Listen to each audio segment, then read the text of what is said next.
ہے۔ چاروں فقہی مذاہب اس میں عمومی آزادی دیتے ہیں، مگر کچھ اصولوں اور آداب کے ساتھ۔ حنفی فقہ کے مطابق میاں بیوی کے درمیان جنسی تعلق جائز ہے، سوائے چند حدود کے۔ حیض یا نفاس کے دوران مباشرت جائز نہیں۔ پچھلے مقام یعنی دبر سے مباشرت سختی سے منع ہے۔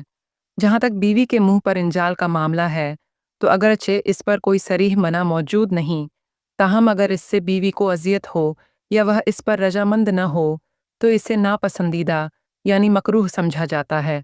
شافعی فقہ بھی میاں بیوی کو جسمانی تعلقات میں اجازت دیتا ہے جب تک کہ وہ شریعت کے حرام کر دیے گئے حدود سے تجاوز نہ کریں۔ تاہم ادب، حیا اور عزت کے تقاضوں کو سامنے رکھتے ہوئے ایسے افعال جیسے منہ پر انجال کو خلاف مروت اور ناپسندیدہ قرار دیا جاتا ہے۔ اس لیے